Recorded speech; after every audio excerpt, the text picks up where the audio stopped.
हमारी भागदौड़ भरी जिंदगी में अभी जो फिटनेस रूटीन फॉलो करते हैं, मैं जरूर चाहूंगा, देश भी जानना चाहेगा, क्योंकि नौजवान आपको आपकी हर गतिविधि को देखता है, ये आपको कैसे मदद करता है। नमस्कार मित्रांनो, साईराज डेलीमध्ये आपणा सर्वांचे स्वागत। फिट इंडिया मूवमेंट या चळवळीला 1 वर्ष पूर्ण होऊन गेलेले आहे। त्यानिमित्ताने फिटनेसबद्दल विशेष जागृत असलेल्या विविध क्षेत्रातील मान्यवरांशी पंतप्रधान मोदींनी आज संवाद साधलेला आहे। त्यामध्ये भारतीय क्रिकेट संघाचा कर्णधार विराट कोहली, त्याचबरोबर मिलिंद सोमन, ऋतुजा दिवेकर, स्वामी शिवदानंद सरस्वती, तसेच जम्मू काश्मीरची फुटबॉल खेळाडू अशफान आशिक सह इतरही सहभागी झाले होते। या फिट इंडिया मूवमेंटची घोषणा नरेंद्र मोदींनी 29 ऑगस्ट 2019 रोजी नवी दिल्ली येथे केली होती।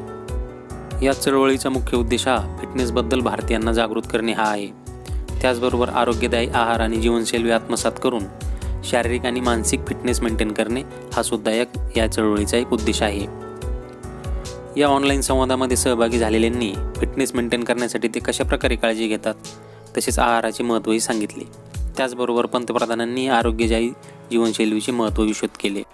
या कोरोनाच्या काळामध्ये फिटनेस हा आपल्या सगळ्यांच्या आयुष्याचा महत्त्वाचा भाग झालेला आहे।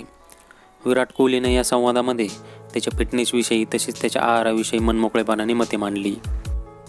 पहली बात तो बहुत बहुत धन्यवाद सर, यहाँ पे हम सबको बुलाने के लिए। एक सब लोगों ने फिट इंडिया मूवमेंट के बारे में बात करी और इसके फ़ायदे, इसके लाभ हमको रोज़ अपनी डेली लाइफ में किसी ना किसी तरीके से दिखते हैं। सब ने अपने एक्सपीरियंसेस बताए। मिलिंद जी ने भी बहुत अच्छी बातें रखी, बहुत इंस्पिरेशनल उनका भी काम रहा है, उनकी जर्नी रही है पिछले कुछ सालों में, मैंने भी बहुत ऑब्जर्व किया है। और मेरे खुद के एक्सपीरियंस में सर एक ट्रांजिशन एक्सपीरियंस करने को मिला मुझे कि जिस पीढ़ी में हम खेलना शुरू हुए और जो उस समय खेल की हमारी डिमांड्स थी वो बहुत तेज़ी से बदली एक समय के बाद। और मुझे ये एक्सपीरियंस हुआ कि जो एक हमारा सिस्टम बन चुका था, हमारा एक रूटीन बन चुका था, वो हमारे खेल के डिमांड्स के लिए सही नहीं था और उसे बदलना ज़रूरी था, क्योंकि हमारा खेल बहुत तेज़ी से आगे बढ़ रहा था और मुझे ऐसा महसूस हुआ कि हम कुछ फिटनेस के पॉइंट ऑफ व्यू से पीछे छूट जा रहे थे। हमारी स्किल में कभी कोई प्रॉब्लम नहीं थी।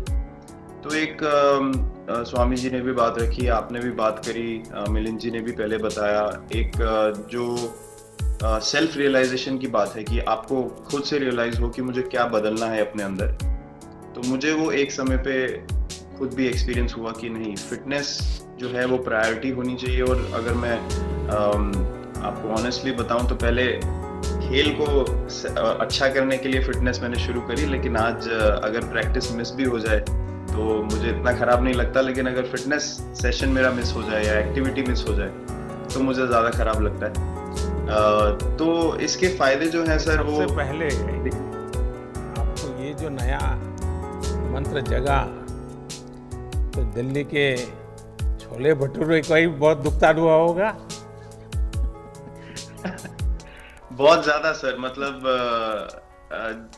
जो अभी हमने थोड़ी देर पहले बात करी कि हमारा जो नेटिव डाइट है, जिस रीजन से हम आते हैं उसका जो हम वो खाते हैं, उससे मैंने कभी एक्सपीरियंस नहीं किया कि हेल्थ इश्यूज हुए हो या किसी को कोई बीमारियों का सामना करना पड़ा हो। मेरी खुद के एक्सपीरियंस में मेरी नानी मैंने बहुत समय तक देखा, इतनी ज़्यादा उम्र में भी उनकी हेल्थ हमेशा ठीक रही, हमेशा उन्होंने घर का सिंपल खाना खाया। तो मैं जब पला बड़ा तो शहरी खाना, मतलब बहुत ज़्यादा बाहर का खाना होता था, खेलने कूदने जाते थे तो आते जाते बहुत सारी चीज़ें ऐसी खा ली कि जो हेल्थ पॉइंट ऑफ व्यू से अच्छी नहीं है। तो डाइट का भी एक बहुत बड़ा कंट्रीब्यूशन था, जो डिसिप्लिन नहीं था। तो वो फिटनेस, फिजिकल फिटनेस और डाइट दोनों चेंज करना पड़ा सर। उसकी वजह से ही चेंजेस आने शुरू हुए। और मैं इस चीज़ से इसलिए रिलेट कर पाता हूँ क्योंकि जैसे हमारे खेल में चेंजेस आए, आज की लाइफ की भी डिमांड्स बहुत ज़्यादा हो गई हैं, बहुत हेक्टिक हो गई है लाइफ। तो अगर हम अपनी फिटनेस को उस पेस के साथ नहीं रखेंगे, सिंक में नहीं रखेंगे, तो हम पीछे छूटते चले जाएंगे। तो अगर हम लोग अपनी फिटनेस को नहीं इम्प्रूव करते तो हमारे खेल में भी आज हम बहुत पीछे छूटते चले जाते हैं, क्योंकि आप सिर्फ अपनी स्किल पे डिपेंड नहीं कर सकते। आपका जो मेंटल स्ट्रेंथ है, वो आपका शरीर कितना तंदुरुस्त है और आपका दिमाग कितना तंदुरुस्त है, उस दोनों का एक कॉम्बिनेशन साथ में चलता है। तो अगर मेरा शरीर सपोर्ट नहीं कर रहा है जो मेरा दिमाग सोच रहा है, तो मैं जो करना चाहता हूँ मैं नहीं कर पाऊंगा। तो मुझे आपके सामने छोटे-छोटे कैलोरी changes- कम करने का भी तो चैलेंज रहता होगा और इतना बड़ा काम करने का भी चैलेंज रहता होगा, उसको कैसे हैंडल करते हैं? सर मैंने अभी जो अपने अनुभव में मैंने ये चीज़ एक्सपीरियंस करी है वो ये है कि खाने के बीच में समय देना बहुत ज़रूरी है। हम लोग बहुत बार खाते हैं और फिर बड़ी मील के बाद वो छोटा पोटा खाते चले जाते हैं पूरा दिन, तो वो जो हमारा सिस्टम है उसको कहीं प्रोसेस करने का मौका ही नहीं मिलता खाने को, और रात तक हम खाते चले जाते हैं। तो मैं जब छोटा भी था तो 11:30-12 बजे डिनर हो रहा है, उसके बाद मीठा खा के एकदम सो गए, कुछ एक्टिविटी नहीं, कुछ उसके बाद वॉक नहीं। तो आई थिंक ये छोटी छोटी चीज़ें जो हैं जो बहुत मैटर करती हैं कि आप अपने अंदर के सिस्टम को भी कितना समय दे रहे हैं उस खाने को प्रोसेस करने के लिए जो आप खा रहे हैं।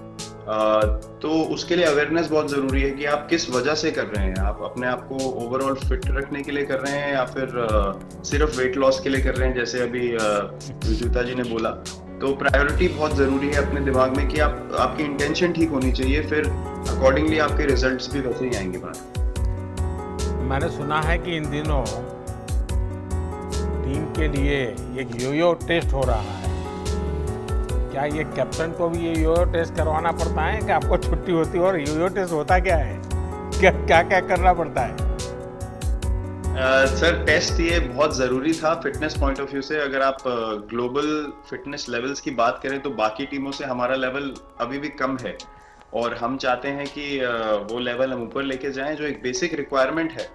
आज की डेट में हम लोग फोकस करते हैं कि जैसे T20 मैच हो गया या वनडे मैच हो गया, वो एक दिन में ख़त्म हो जाता है।